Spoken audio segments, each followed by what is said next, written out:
श्री कृष्ण का जन्म हुआ तब से नंद बाबा का गोकुल माता लक्ष्मी का प्रेरणा स्थल बन गया। माता लक्ष्मी क्षीर सागर को छोड़कर पृथ्वी पर आ गए। श्री कृष्ण के जन्म होने पर नंद बाबा इतने प्रसन्न हो गए कि उन्होंने नंद भवन के चारों द्वारों को खोल दिया और मुक्त हस्तों दान करने लगे। पूर्व द्वार से याचकगण चांदी के पात्र लेकर जा रहे थे, चांदी के आभूषण लेकर जा रहे थे। मार्ग में उन्हें दक्षिण द्वार से आते हुए याचक दिखलाई दिए तो उन्होंने पूछा, भैया आप क्या लेकर आ रहे हैं? जब पूर्व द्वार वालों को जब यह ज्ञात हुआ कि दक्षिण द्वार पर स्वर्ण के आभूषण की गिन्नियां वितरित की जा रही हैं, तो उन्होंने चांदी को वहीं फेंका और स्वर्ण लेने के लिए चल दिए। दक्षिण द्वार वालों को पश्चिम द्वार से आते हुए याचक दिखलाई दिए। उन्होंने पूछा, भैया आप क्या लेकर आ रहे हैं? तो पश्चिम द्वार वालों ने कहा, हम तो हीरा लेकर आ रहे हैं, हम तो हीरा लेकर आ रहे हैं। यह सुन दक्षिण द्वार के याचकों ने स्वर्ण को वहीं फेंका और हीरा लूटने के लिए दौड़ पड़े। पश्चिम द्वार से जाते हुए याचकों को उत्तर द्वार के याचक दिखलाई दिए। उन्होंने उनसे पूछा, आप क्या लेकर आ रहे हैं? तो उत्तर द्वार के याचकों ने कहा, हम तो बहुमूल्य रत्नों को लेकर आ रहे हैं, हम तो बहुमूल्य रत्नों को लेकर आ रहे हैं। यह सुन पश्चिम द्वार के याचकों ने हीरों को वहीं फेंका और रत्नों को लूटने के लिए दौड़ पड़े। इस प्रकार वे विभिन्न धातुएं पृथ्वी पर पड़ी हुई ऐसी चमक रही हैं मानो कि लक्ष्मी वैकुंठ धाम को छोड़ पृथ्वी पर आ गई हैं और पीड़ा कर रही है। जन्मोत्सव से की पूर्णतः पर नंद बाबा ने गोकुल की रक्षा का भार अन्य गोपों को सौंपा और कंस का वार्षिक कर क्या होता है, जैसे हम अपनी भाषा में टैक्स कहते हैं, टैक्स चुकाने के लिए मथुरा आ गए। जब नंद बाबा ने कंस का वार्षिक कर दे दिया और वसुदेव जी को जब ज्ञात हुआ कि नंद बाबा आए हुए हैं, तब वे उनसे मिलने के लिए आए। एक दूसरे को देख दोनों ने एक दूसरे को हृदय से लगा लिया, आपस में कुशल क्षेम पूछा और तदनंतर वसुदेव जी ने कहा, भैया नंद आपने कंस का वार्षिक कर चुका दिया, अब हम दोनों मिल भी चुके हैं, अब आपको यहाँ अधिक देर नहीं ठहरना चाहिए, क्योंकि आजकल गोकुल में बड़े बड़े उत्पात हो रहे हैं। वसुदेव जी की इस बात को सुन नंद बाबा ने उनसे आज्ञा ली और गोकुल की ओर चल दिए। मार्ग में विचार करने लगे कि वसुदेव जी का कहा हुआ कभी झूठ नहीं होता, अतः उत्पात की आशंका से वे भगवान का स्मरण करने लगे। इधर कंसेना प्रहिता घोरा पूतना वाले घातिनी शिशुंश्चचार निगणन्ति पुरग्राम व्रजादिषु। कंस के द्वारा भेजी गई पूतना नाम की अत्यंत क्रूर राक्षसी जो छोटे छोटे बच्चों को मारती हुई नगर ग्राम और अहीरों की ब्रज की बस्तियों में घूम रही थी। आकाश मार्ग से जाती हुई उसने नंद बाबा के गोकुल में उत्सव को होते हुए देखा तो युवती की भांति सुंदर रूप धारण कर वहां पहुंच गई। ब्रज के गोप गोपियों ने उस पूतना को देखा तो समझा कि साक्षात लक्ष्मी आ गई हैं, साक्षात माता लक्ष्मी आ गई हैं, अपने पति का दर्शन करने के लिए आई हैं। अतः किसी ने उसे रोका नहीं। पूतना ने पालने में पड़े हुए कन्हैया को गोद में उठा लिया और कन्हैया ने जैसे ही पूतना को देखा तो अपने नेत्र बंद कर लिए। नेत्र बंद क्यों किए? इस विषय पर विद्वानों की अनेकों उत्प्रेक्षाएं हैं। श्री वल्लभाचार्य जी कहते हैं, पूतना अविद्या है और भगवान के सामने अविद्या टिक नहीं सकती, इसलिए भगवान श्री कृष्ण ने नेत्र बंद कर लिए। अथवा नेत्र बंद कर श्री कृष्ण विचार करने लगे कि मेरी बिना साधनों के भक्ति हो नहीं सकती, मेरी प्राप्ति बिना भक्ति कोई पवित्र साधन नहीं किया, किंतु इसके पूर्व जन्म में इसने जरूर कोई साधन किया होगा और वह साधन स्मरण करने के लिए भगवान श्री कृष्ण ने नेत्र बंद कर लिए। अथवा श्री कृष्ण का दक्षिण नेत्र सूर्य है और वाम नेत्र चंद्र है। सूर्य चंद्र ने कहा, प्रभु आप इस पूतना को चाहे जो मति दीजिए, किंतु हम इसे अपने मार्ग से नहीं जाने देंगे।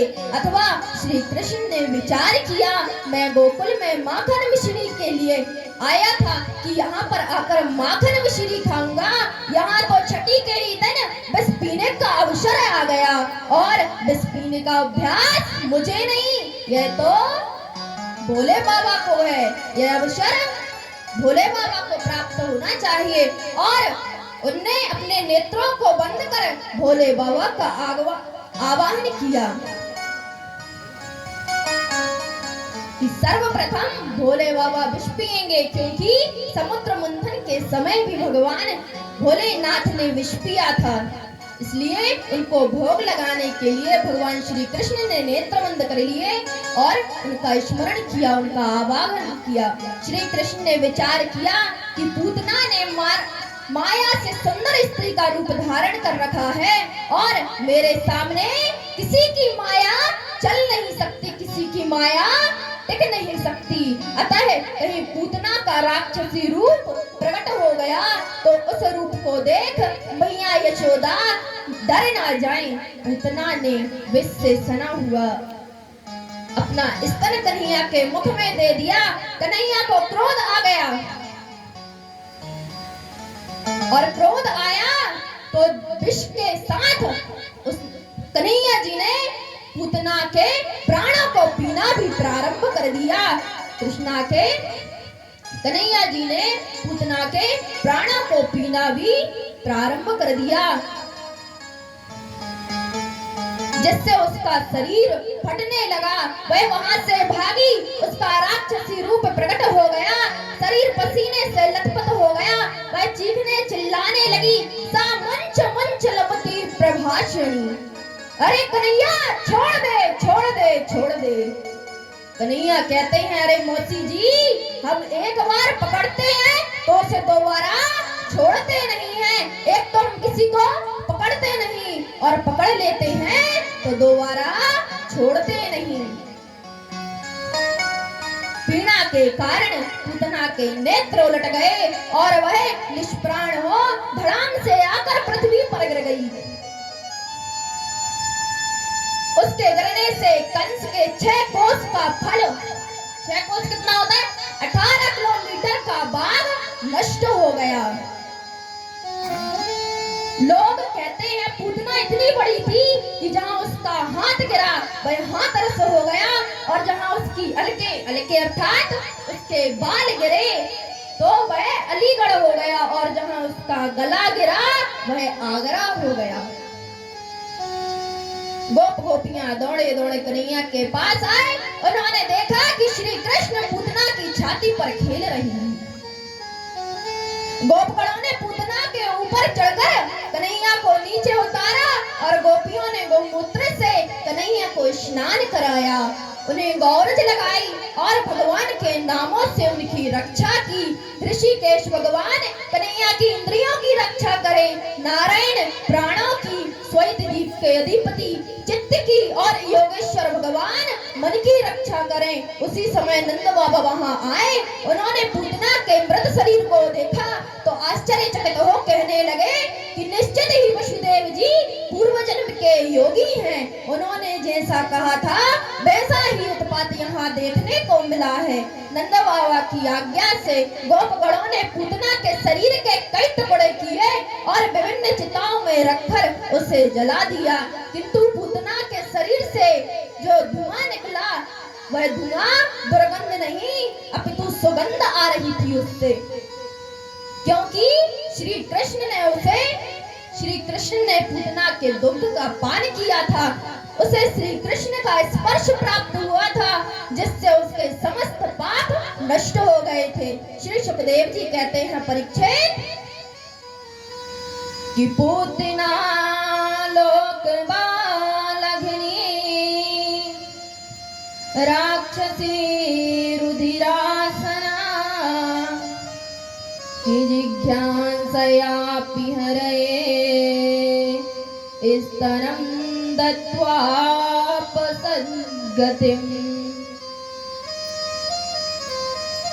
परीक्षित पूतना जाति की राक्षसी थी।